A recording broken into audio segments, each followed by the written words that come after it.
Okay. Yeah. So we are live. Are we already live? I guess so. I guess Mark turned us live. Yeah. Okay. Then let me first sort everything here. Okay. So we are live. Here we are. Yeah. We were having some technical difficulties again. Yeah. And but it's our third live show, I guess. No, it's our fourth. Our fourth. Yeah. Yeah. Monday, Tuesday, Wednesday, Thursday. Okay. Yeah. So things are getting better in any case. Before we talk too much, I would like to show what we are actually talking about today. Yeah. I mean, we're talking about watches. Watches. When we have solved all our technical problems, obviously, that's one of the other issues we had to deal with today. So it looked pretty much like that, you know. Too many buttons. Too many buttons. Where's the internet? Screens, and where's the internet? Where is the audio? So I love those two guys. Laughing my ass off. For the ones who don't know why we had these two guys in, my mother actually said that we look like the Muppet Show. Yeah. So, but we don't making like the Muppet Show. No. So No. that's for sure. Currently, we are in our pre-order period. Yes. This means for the people who are new to the stream, we have a pre-order period going until tomorrow. It was 72 hours. It is meant to be for the people who support us, and so we actually get a pre-order, get the prepayment, and we take all the people on the journey, and we continue to develop these watches until we are ready to ship by end of 2022, December. So that's what we are pretty much doing. Everything is 100% transparent, I would say, and we want to make this whole process visible for everybody, and so that people understand why we do that and where are the challenges.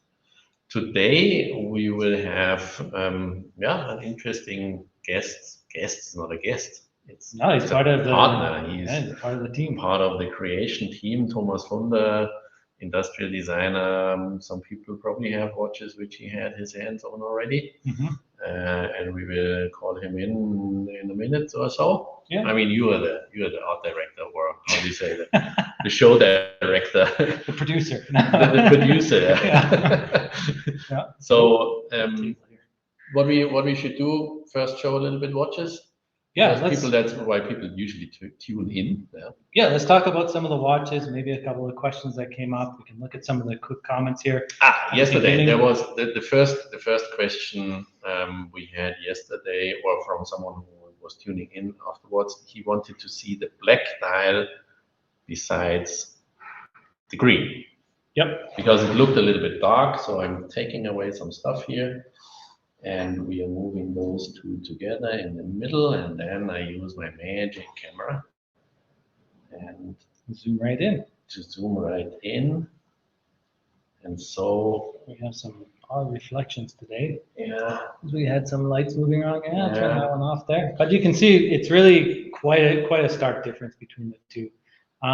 You know, photographing this watch, there's so many highly polished surfaces and everything else, just getting that balance in the photography. I can also tune a little bit here on the camera itself. Yeah, maybe bring it up a bit. So now you see it is definitely a big difference between black. Of course, this black, as you see here, this black now is black, is really black. Matte, super fine finish. And this green is really like boreal. Yeah, that's forest green. Forest. It's deep forest tree. Green. Yes. The tree with the needles. Yeah. Good. Because there are some trees with the needles who have some white underneath, under the needle. Yeah. But we're talking about forest in German. Yeah, you know. Okay. Trees here. No, it's super nice. That's the difference when I cover the light a little bit, you can see that. Just darken a little bit down. Yeah. Yeah, that's a little bit more representative how I it is. have another camera and see perhaps I can switch here. Probably see something different here. So different lighting condition. It's looking a little bit darker there. No, but too much reflection from that thing here. Yeah, Not so good. that's okay. It's okay. Yeah, we get an idea. Now we come back here.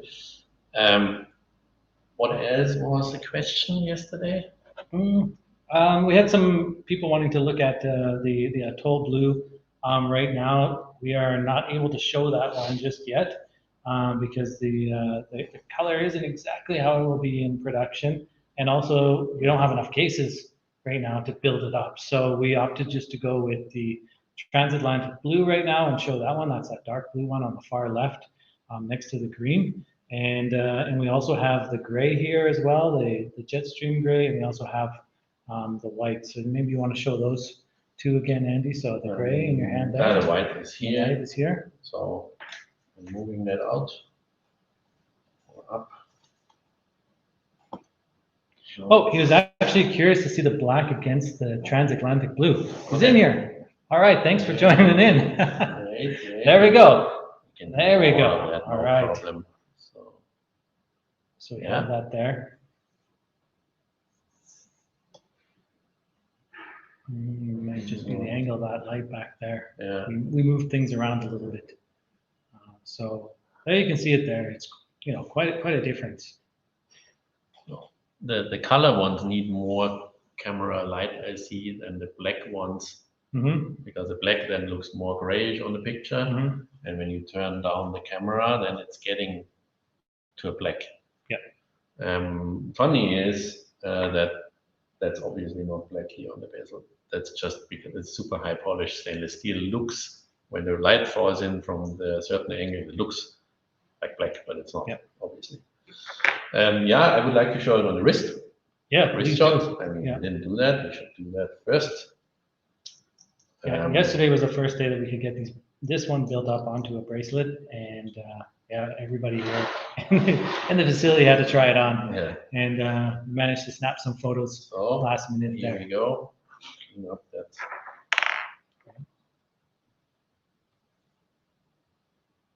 Is that the right position? Yeah, looks good. Hello, Omer. How are you? Omer. Nice to chat with you yesterday. Sticky toffee pudding greets to Scotland. It's an amazing watch. It feels incredibly well. And especially the brushing and the polishing goes very well. I need to remove my fingerprints. I'm nervous, sweaty fingers, Or was it that? The Wurstsalat that you had. The Wurstsalat. No, it's really for the first shot. I mean, just for the people who are new to product development. We started the whole movement development 2016, when we were actually thinking about what else do we do after the K1 movement, where most people know us, so we needed some different platform in order to get more flexibility and additional functionality. And of course, we always want to shrink the size of a movement. Look, getting down there. And that's where we started some time ago. And then during the pandemic, we really stepped up the whole game, and we also designed a watch around that. And now finally, 5 years down the road, we have that movement here, which we are going to talk to about. I mean, the rotor is missing now, obviously. Yeah, but we can look at it on the back side of the white dial watch there. Shall we do the wrist shot for that white dial watch also? Yeah, let's do that one. Okay. So somebody wants to do a wrist shot with the brush bracelet. We don't have one on the brush bracelet here right now, but we do have a brush bracelet next to the polished bracelet that we can show you together in just a few moments. There we go, and just roll it a bit forward. The other way around. The buckle is not ours, by the way. Yeah, the buckle is just a OEM prototype. It's just an OEM prototype. Yeah. Okay. Yeah, so just roll it up there, Andy. Yeah. Double wristed there. Double wristed. Yeah. Okay. I'm already that far. Yeah, but let's look at the back side of the movement. And actually, before we do that, and we get into talking to Thomas, what we'll do is we'll just show those brushed and polished center links together. I made some photos as well today. You know what I recognize? There's a lot to show. I mean, you're doing this now 4 times, and you always have some new approach in showing stuff. Yeah. Now, so what do you want to see? We wanted to see the bracelets. Bracelets first, and then we'll go on to the movement stuff. So what is the difference? As you can see, highly formatted show here, you know. Yeah. Yeah. Yeah, we want to have it uncut at the end of the day. And apologies for the dust, but you see that the polished center links there. Yeah, no, against the brush. So far more matte finish on the brushed, and we have the polish there as well. Plus Andy's fingerprints. Plus fingerprints. Yeah. I can't get, I don't want to operate with those orange finger protection. Yeah. It's a little bit awkward. Yeah, and here we have that thing here. Oh. Mm-hmm. Yeah, we have so this means that there's actually, as you can see on the case, there's an empty link there. Yeah? So this is called the first piece. This first piece is then assembled together with either a stainless steel strap or with this rubber strap. So yesterday someone asked me, yeah, will you have a leather strap? I'm a sucker for leather straps, so we will come up with a leather strap also, but I still need to convince my wife to do that because she always needs.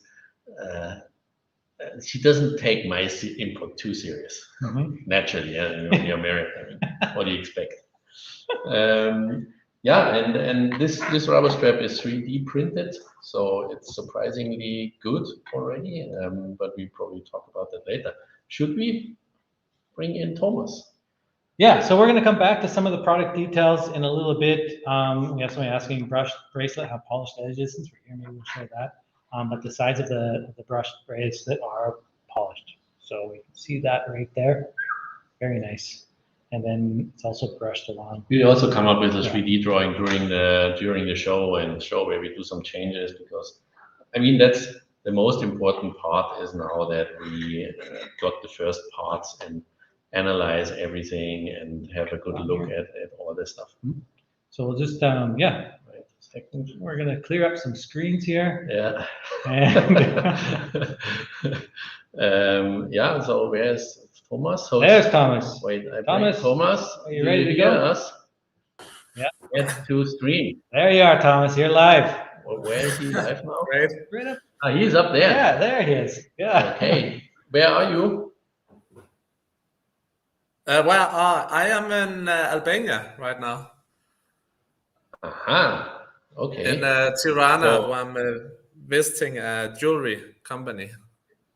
Cool. So I give a little introduction of Thomas. He probably can continue because he knows himself better than I myself, I guess. Wait, let me just make myself a little bit bigger. So always there you are. puffing yourself up.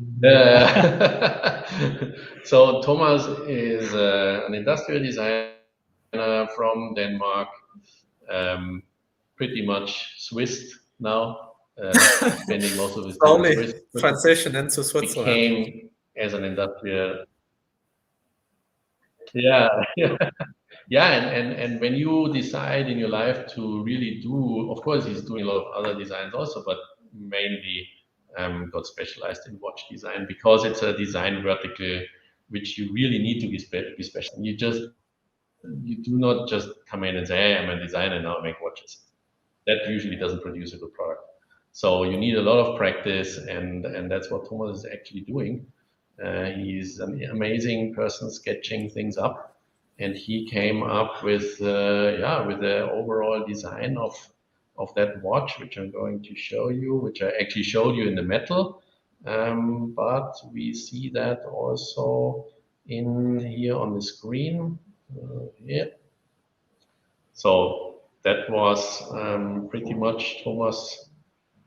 Is your hand it's your hand in there, and yeah, we need a lot of sketching in order to get it right, and then you see already how much changes are coming in, and you need to break a lot of stuff in order to breaking stuff. Yeah. revision. So the more stuff we break, the better it actually gets, and I think nobody knows that better than a designer like Thomas.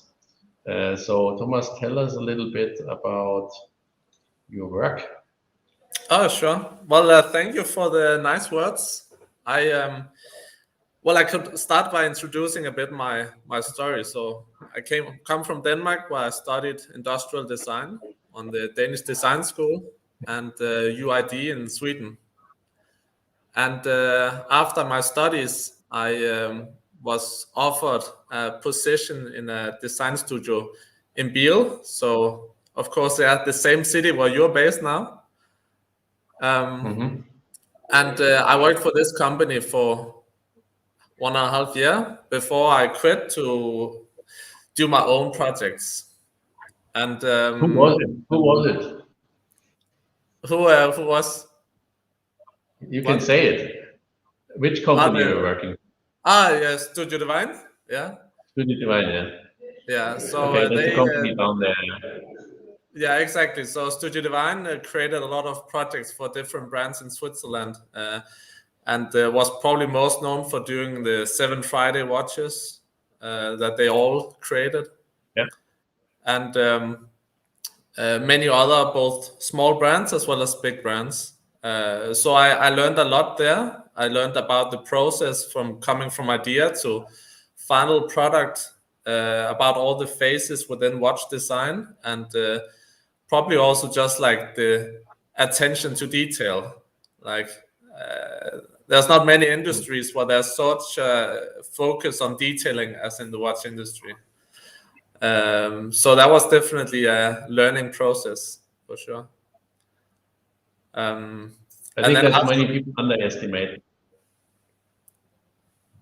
Yeah, it's definitely like very challenging, and of course, like when doing this project that we did, of course, it's really a matter of like getting into detail and technicalities as well. That really aesthetic and function have to go hand in hand.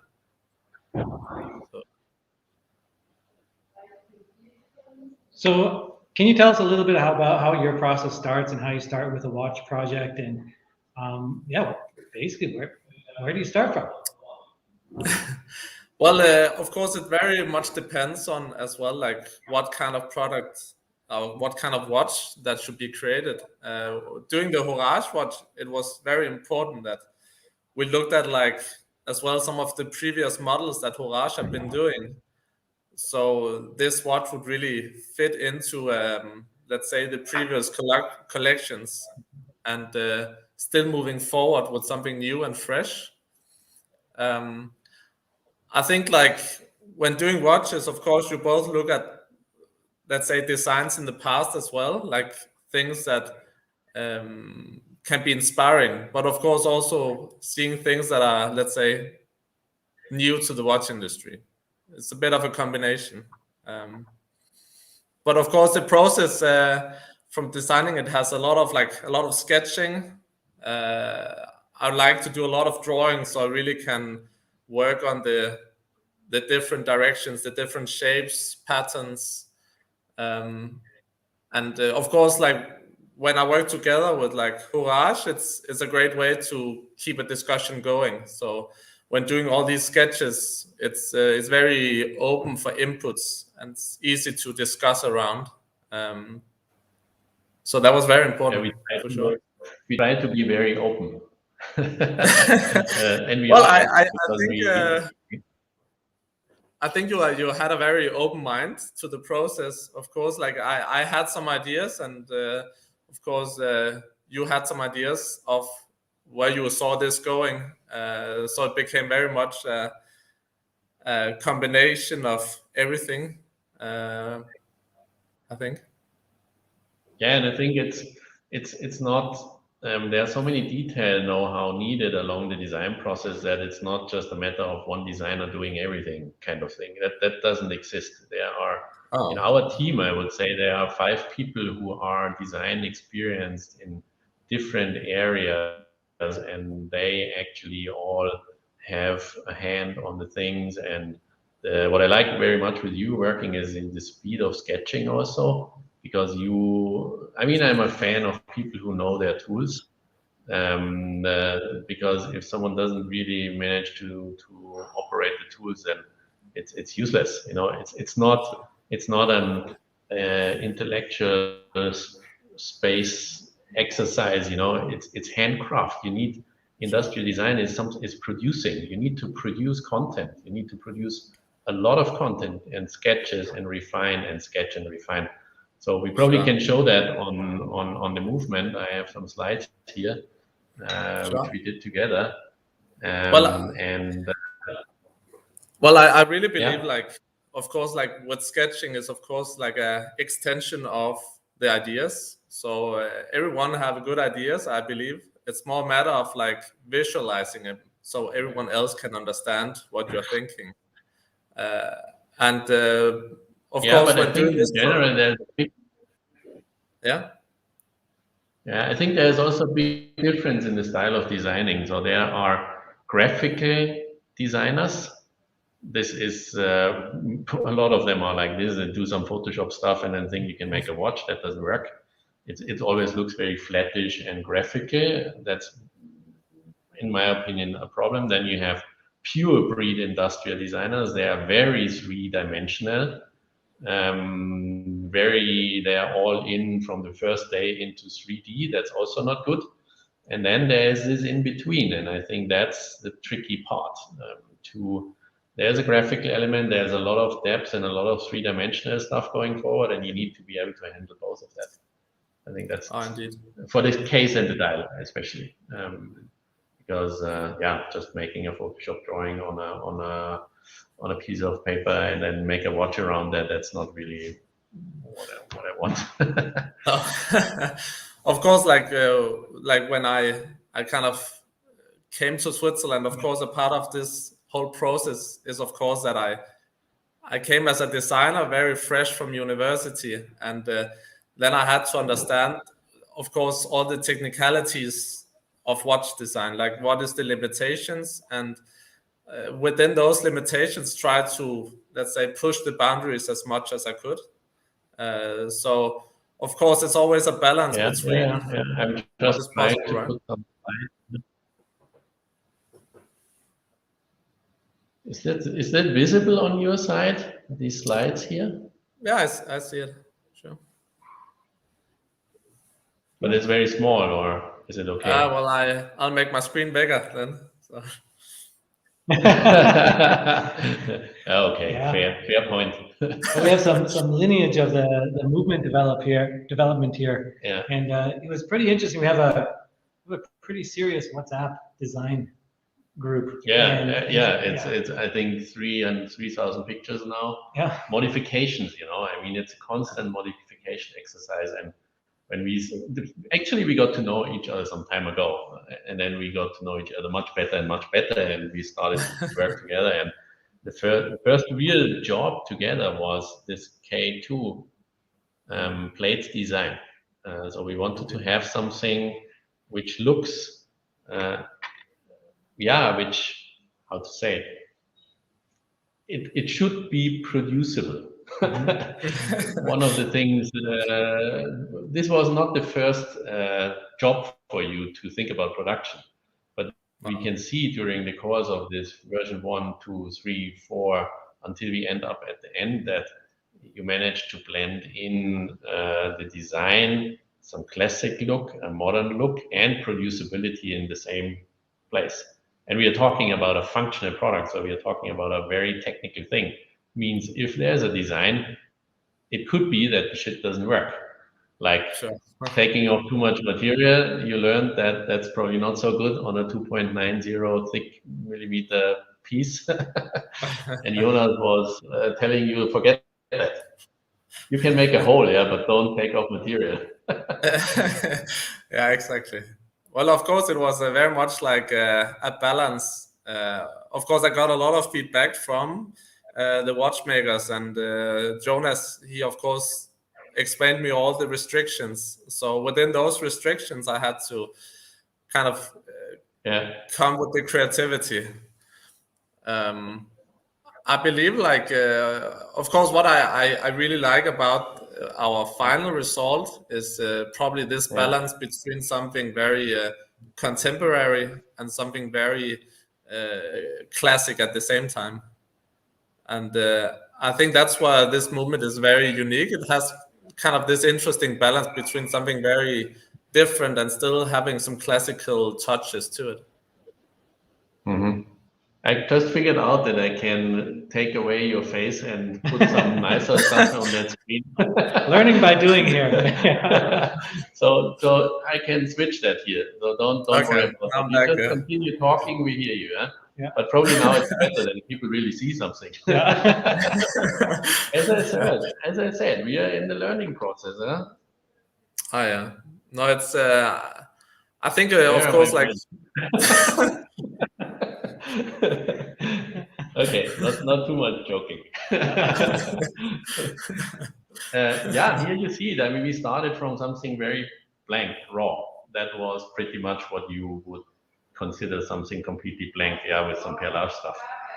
And then Thomas came up with version number 1, and then there was some further modification because Geneva stripes, I think at this time was not possible on that height.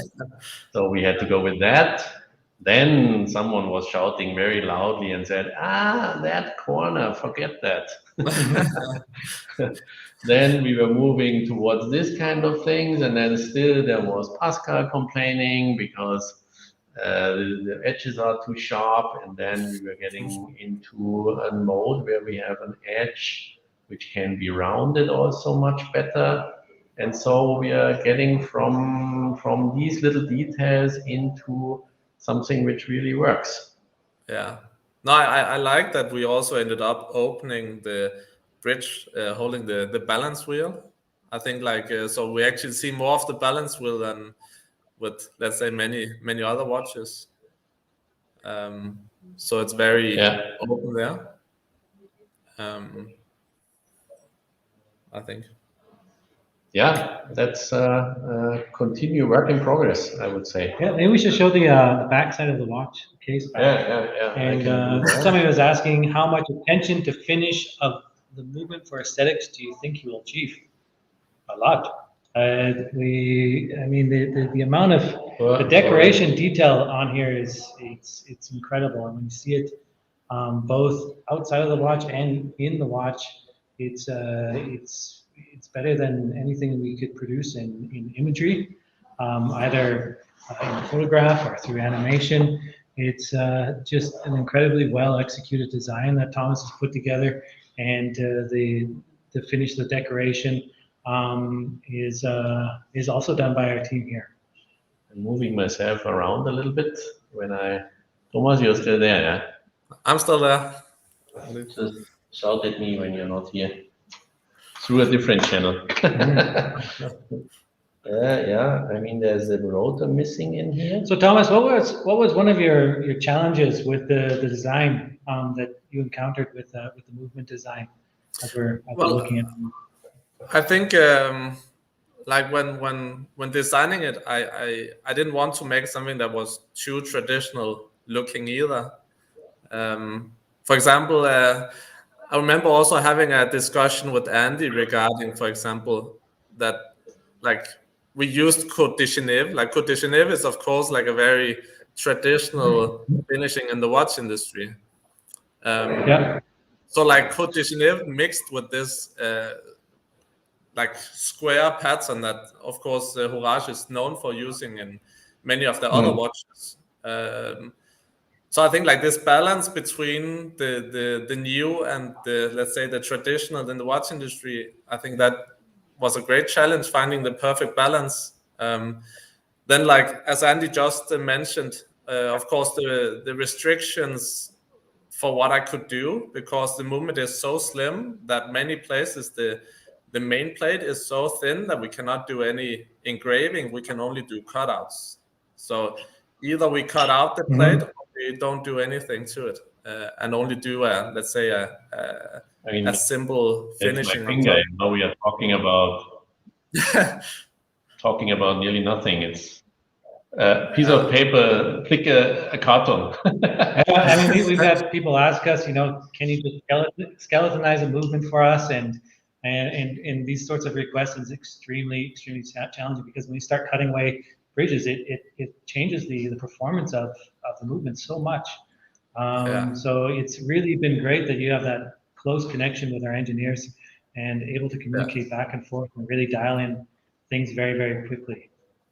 Oh, indeed, it has of course been a very important teamwork, where it was really using all the information and trying to put it together in a unique creation is of course was a very big challenge for sure. And everybody has an opinion. It's saying. Yeah. I wouldn't say that.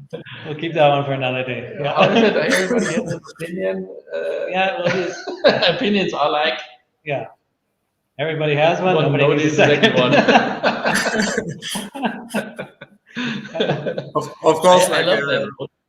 When doing something like this, of course, you cannot satisfy everyone. So of course, it becomes this way where you kind of need to listen to everyone, but still see how you can find a way where everyone can meet on the middle. And I think with let's say the latest work we did, I think we managed to find something where we all kind of liked it and were satisfied. So maybe we'll switch from the movement now. We'll talk a little bit about the case design, because we wanted to carry the continuation of the movement design into the case. And you and I, we talked back and forth a little bit, because I was asking, what was your inspiration for this bezel? Because the bezel of the watch, people have commented continuously just on how beautiful it is. And the design, it's something really, truly unique. And I asked you, so I'd like to hear you in your own words explain the inspiration there behind the bezel. Yes, well, when doing the bezel for this, of course, one of the, let's say, the brief of this project was also that this watch should be, this water sport watch. It should be a very slim and easy to use watch that could go for many different occasions. And for example, the bezel, we decided we wanted to use let's say a diving bezel, so able to track 60 minutes. So it should be able to be easy to use. And since the thickness of the watch is around the 10 millimeter and very thin, it's hard to create any grip on the sides. So instead, I wanted to create an angle on the bezel so you can, let's say, get easier access to the grip from top and not only from the side. So of course, the creation was very much a mix between the function and the aesthetics. So the function was that it, of course, has to be easy to use, and you have to have a good grip when turning the bezel. And let's say the aesthetic part of it is that the bezel should be something that characterizes the watch. There should be let's say, a strong identity. And I think carrying on let's say the squares that really have been used in many of Horage watches and adding them gives the function of good grip. And when polishing all these squares on the top, it gives a really interesting reflection in the light. So this means that, of course, when you get a sunlight shining on this bezel, all these squares will give reflections. And I believe that gives a very interesting aesthetic look to the watch. Yeah.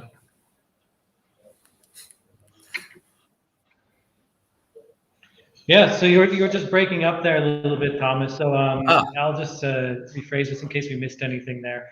Yeah, when you and I were talking, you sent me over some images and a little video clip of water reflections and just how that water, how light closer, in late afternoon comes across like a lakefront or the ocean, and just you have these amazing glistening look to the water, and you managed to capture that in the bezel, and it really ties in very, very nicely. Yeah, see also the nature of prototyping. So there's a little bit off between 30 and this. Yeah, we had a few people point this out, and of course we know that. We know that, yeah. But thanks. Every input is always welcome, and you can be sure that we continue to work on that. And really, I mean, that's a lot of fitting now. That the next several months is continuously fitting, improving on all little details. Thomas, you're still here, huh? I am still. Thomas? I'm still active. Yeah. I would like to bring a 3D file up. Oh yeah, yeah. We're going to bring up a 3D file. We were talking this morning, this morning, because we are also going to show you a little bit of our industrial design process and be able to give you a glimpse into some of the fine tuning. We have somebody saying still needs some end finishing in the comments there. I mean, this is the first prototype. It was raced to get to pre-order, and now it's 2, 3, 4 prototype rounds. There's about 100 movements that we need to still explode and test out, and so yeah, we'll have a lot of things yet to come. And so Andy's just getting into his computer here, and he's going to be bringing up a link that he wasn't supposed to close, but of course he closed. He wasn't prepared. Yeah. I was in the Muppet Show. Yeah. Yeah. Coming, don't worry. 3 screens, 3 cameras, 2 people. 3 people. We got Thomas in here today. Yeah. And I need to close the stuff so we don't have so much traffic around. Okay, so that looks like the studio data. So that's that's Onshape. Our CAD file, Cloud CAD, we are virtually drawing inside of a server farm somewhere. We're not sharing this just yet, though. It's coming up. So wait, need to obviously do that. You see that, yeah? Yeah, there it is. Yeah. I can probably put that a little bit more in that direction. So then you are in the picture and some others are in the picture. So that's the front. Let me do the shaded, so it's a little bit more crispy. So actually, we already have taken some measures, by the way, Thomas. We have decided to wait. Put that a little bit here. So the grooves, according to the samples and to what we were seeing, needed to be a little bit deeper. We also needed to find a production way in order to make the grooves mattish and the tops polished. That requires a certain process change. We probably need to machine the raws, make the grooves, leave a little bit extra material on the squares on top, mask it, and then blast the whole thing, then mask it, then machine it off again and polish it. So then it's crispy and thing. So people, I mean, we are just talking about one little thing here, and this already creates a lot of challenges. And what you also see here, we will change a little bit more roundish here, the transition area from the crown guard to that, my personal, we were sitting on my lunch table discussing about this groove, my personal favorite. The side cut are difficult to make because how do you really get this sharp here polished outside? And we changed a little bit here. We will have torque screws. We decided to use torque screws. Probably make that a little bit bigger because it's interesting to see for the people, I think, to see a full CAD file. So these are the things we are doing here,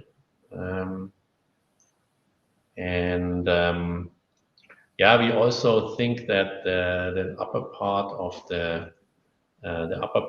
the links need to have a little slight more curving. That's what we also will see in another prototype. And then the etching, so this kind of things here, the numbers, they are a little bit more bold and a little bit deeper. Yeah. So that you have a little bit more of a shadow coming in from the top. Changed it about 15%, just to make the numerals bolder and bring down that brushed surface. Yeah. Not brushed, sandblasted. Yeah. Sandblasted, yeah. We also have in here the buckle as well. You can zoom out there. Buckle, yeah. I'm able to zoom in there. Yeah. Wait. Just to make it clear, not yet ready, yeah? Yeah. Not yet ready and highly unpredictable. We have an own buckle, and we are going to do, in any case, our own buckle, which people know already. If we get the extension buckle by then, that's a lottery thing, I would say, until the shipping date. But we want to show the people that we work on that, and I think it's an amazing design. If everything works out, then should be pretty good, yeah. Yeah, it is a very nice watch. Now, back to top. Thomas? Yeah. Are you happy with the changes? I am very happy with them. Of course, it's let's say smaller details, but I think, of course, the bezel was very important for me, and of course, on the current samples, it is brushed and full polished. So doing this, let's say, combination like it is on the rendering with the matte finish and the polished top is would be great to see. Yeah. Yeah, it's more or less a manufacturing process exercise. Yeah. Yeah. No, indeed. We find the right manufacturing process in order to do that and to get this matte down into the grooves. I remember in the beginning we didn't have this middle slotting. Yeah. So in the beginning it was just slotted down, and then after discussion we actually came up with this middle slot. That's it's work in progress. Designing is not just let's make a drawing and everything is cool. It's a really an iterative process, same like making the watch itself, prototyping, blowing things up, and that's where we continue to do. And it's better to focus on not so many products but get them right. Yeah. No, I was just recently looking through all the sketches I did of the bezel. Like, it's amazing how many drawings I did of that bezel before we decided on one. But I believe we decided on the right one. Like, I think this one will look the best in the light. Like when you're wearing this one, it will look really good, I believe. So I'm 100% sure we took the right decision when it came to the decision of what bezel to continue working on. Yeah, doing the magic here with the computers, you know. Yeah. So this one you have here is the cut drawing and cut drawing and reality. In the metal, it's always super interesting to see when you get single parts. Then you don't know what to say at the end of the day, and then you actually put it together, and all of a sudden the stuff looks completely different. and that's what's always amazing, I think, to see. Yeah, each time we received a part, whether it be a dial or some hands or cases, I think it was the cases that first showed up. Yeah. We were just we want to change this and this and this, and then dial colors came in, and we wanted to make details change there. But then once we put everything together, it's looking pretty good, you know, in the end, and it makes it easier to dial things in and go back to the drawing board and yeah, just make these final refinements. Yeah. Yeah, here you see that final refinements. Final refinements. Yeah, 3 times it's needed, you know. Yeah. Here you see very nicely that groove here. That's very challenging, and this transition period product was not as we wanted to have it, but we will get there. Yeah. And yeah, I think Bezel also turns. So somebody was asking, will you be able to polish the upper part of the bracelet links? I think it would really catch the light well. upper parts bracelet links. Yeah, it is polished. Is this one? Yeah. Shall I put? This is the other one. It will be there. Yeah. And it is also on this as well. This is the other one. Yeah. That's not. It is brushed, but okay. it's the internal The side. inner. Okay. Yeah. Okay. And the end link is matching to the bracelet. So Yeah. if it's a polished center link, it'll be a polished end link, and if it's a brushed center link, it'll be a brushed end link, going with the watch there. Difficult part is always that. I mean, this end piece thing. It's a different piece, as you can see. You do that because you want to have a little bit gap optically. Yeah. Otherwise, it doesn't look good. But when it's from solid, it looks like a block. Yeah, these are the details of these watches. So Thomas, is there anything else that you wanted to and discuss about today? Let's see if there's any questions for Thomas, because we know you are on business travel somewhere. We don't know how much time you have. Okay. Well, I of course, I think we could of course talk a long time about this watch. There's a lot of different details to talk about, but I think, like, of course, we let's say we focused on some of the major parts, like the bezel, which is very unique, the movement, of course, and then we have the side of the case. So the side of the case is, of course, very special. Also with the whole, let's say, material that has been taken away. So of course, I believe there's many things to talk about, but I think, like, let's say, of course, the major topics we have covered, for sure.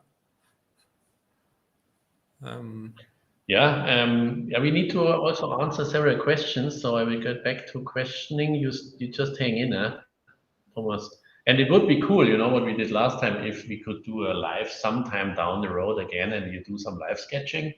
Yeah, this would be the killer, because I think people have no damn clue how cool how you sketch. Hey, you don't need to do that now. Okay. You need to arrange. You need to Well, arrange. I could. I mean, you could jump onto there and you can connect that. Well, I can show. It would be like, cool to do something just specifically to do that. Yeah. Because then we need to screen share your screen. Yeah. But the questions, Adrian has any additional strap colors? If so, can we change it during the pre-order? Yes. Yeah, that's no problem. So afterwards, after you make your order, you can definitely change them up. Just send us an email at lostintime@horage.com or in the chat, and we'll change it up for you. I love these watches. Thank you, the watch mission. Thank you very much. Out of curiosity, how many watches were pre-ordered so far? 100? No, over 100. Over 100, just over 100. Over 150. I'm happy when I am from production. You know my saying, cost comes from not knowing. Yep. So it's better if we know the people who order stuff and we produce according to order, but we also need to consider minimum order quantities, things like this cost. Otherwise, we can't reach a good price like we do here. So my personal birthday present next year would be if we would have managed to put 1,000 movements into production. If the watch orders are good enough, then we will go for that batch, and then everything is okay. Glad to see the live broadcast. Curious to see black next to transatlantic blue. We did that already. Can you do a wrist shot with a brush bracelet? I can only simulate that. You can only simulate it. Yeah. It's probably not very satisfying as a shop there. Not really, no. We got to work on that. And, okay. You do that. You're back. You do that later. Yeah.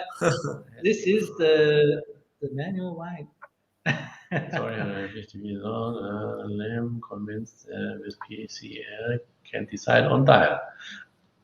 Don't worry, sooner or later. Okay, if you can't decide on dial, also if you want to change it later, just let us know and we'll, we'll change it. If you come up with a leather strap, would you use clasp with a micro adjustment? Yeah, personally, I mean, I'm a deployant. Guy. Yeah, that's right. Because if you come up with a leather strap, you can come here. We don't. It's Pascal. Yeah. Sneaking into our studio here. The guy who is actually making. Yeah, have a look and say hi, hello. Pascal. Hello. This is the guy making the movement. He needs to solve the stuff because I broke it. He needs to work on all the little details of the movement, and we will see him down the road. I'm sure. He will probably make another live later, yeah. A more intense cut exercise. And if the prototype has a fully working movement, is there a chance we could see all the various ways to set the movement? Sure, of course. Currently, as I said, I destroyed one thing, and so that's the one which I should have used for a demo. The other ones which you see, they don't move. Why don't they move? Oh, we don't have I don't know. camera. Yeah. Why don't they move? Because nothing in there. Yeah. So it's hard to move when there's the main part, the balance wheel missing. But sure, I can demo a little bit on that, but don't expect too much right now, because I broke the spring of the GMT setting mechanism. So this would be the GMT hand, which is wrong. This hand actually moves in our steps, but the spring load is not big enough or good enough, so we need to change that. And then really for the next crown step completely out, you actually change the hands. And reversed, you change the date. And you see that this hand is moving, so there's some hands play which we need to get rid of. But yeah, it's the reality of movement manufacturing. Prototyping. I would say what are the three main things we need to work on right now? That's the GMT hand setting spring, which actually defines the position when you set it. Perfect calendar is jumping very well. We have very good experience with calendars. So that's not an issue. I don't worry at all about that. It's just the selection of the calendar mechanism on what crown position you want to have. That's something we need to improve. Then this little second hand gear play, which we need to reduce and remove. And the base movement is, I don't worry at all about the base movement. We are in that for 12 years. We know how to make properly working movements, and yeah, that's not an issue. It's really the stuff on top now, because that's new, and that's why we need at least 3 prototyping runs. This means at least 6 months, because each prototyping run, when we are getting faster and faster, we need probably 2 months. Test, improve, destroy. Yeah, because a 2.9mm version of K2 is sound, and it's the modular functions, as you mentioned, because we have a 2.9mm, 3.3, and a 3.6. And 2.9 is with small second, yeah. And then we have a calendar and small second on 3.3, and then we have the GMT function. Just wanted to say. The power reserve. Yeah, that's what we're doing. That's what we are doing. I like that, Testing means destroying. Yeah. Yeah, okay, need to get rid of that.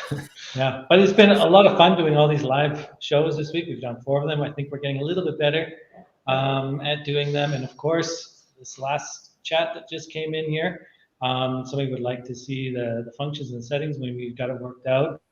Obviously, we're going to be doing more of these, and we're going to continue with this development journey. We have many, many more things to share with everybody.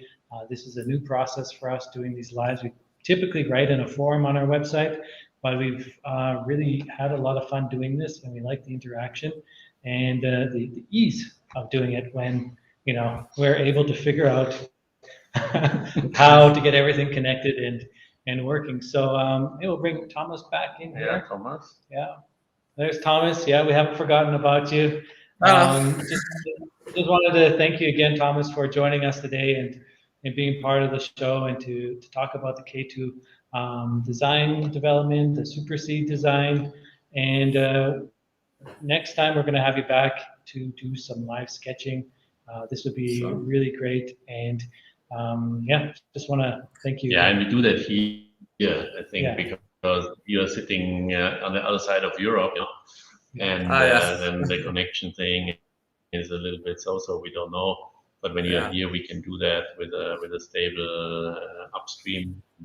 Then the sketching it's so amazing to look at how fast we can do that. It's mind-boggling, getting crazy. How the hell? I've never seen anybody with a sketchbook like yours. You know, just always drawing and sketching. Yeah, but I really have a problem with designers who can't sketch by hand. I really have a problem with that. They say, "Yeah, I studied design," and then they're, "What? You can't sketch? Get the hell out of my way!" Well, of course, like it was a pleasure. Well, it was a pleasure being on here as well. Like next time we could definitely do some sketches. Like I think I started sketching when I was like 10 years old, and then I kept on doing it. So I think it could definitely be fun. Like I have like full of sketches from the process as well. We could share with the community, I guess. Yeah, that would be really great to see a bit like what kind of. You shared a lot with me.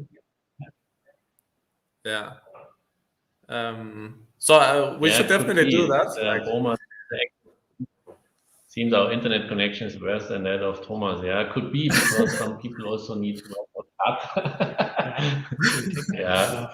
We need. But let's next time we can definitely do one together. Then we are probably sure that there's no let's say disconnection in between. And then I would definitely, it would be my pleasure to do some sketches. So people also can see the process from, let's say, also inspirational images, and how to take those inspiration and put it into a design. That would be very interesting to show. Yeah, we should do that. Probably people can ask you something and you sketch something right away. Sure. That would be cool. Yeah. Why not? So we are kind of at the end, and we figured out that I needed to close some windows to get some better connection. We were working on it. I mean, we in the Bezel gorge, you know, we are. The river is behind us. Nothing else is there, and there's not so many. Somehow we are a little bit. We don't have a glass here, as far as I know. It's still copper stuff. So for that, I think it's okay for that. But we will improve on that. So just a reminder before we go, pre-order is ending tomorrow at this first pre-order. So it's the first one. It ends tomorrow at 2 o'clock in the afternoon, Central European time. The second pre-order will be sometime in March 2022. We'll have a third one in August, and then fourth in October. Thank you to everybody that tuned in today and was part of the chat. Thank you, Thomas, for joining in the call. Sure. And we say goodbye. We say goodbye. You know who that is? Yeah, from the Muppet Show. Yeah, it's Miss Piggy. Miss Piggy. Yeah. And it's not donuts in our place. It's should be SUPERSEDE. Yeah, it should be SUPERSEDE. Yeah. So then we are off, Thomas. See you soon in Bezel. See you soon. And then I present Miss Piggy to you. Sounds good. I'm looking forward. Bye. Bye. Bye. Thank you, everybody. Bye. Bye.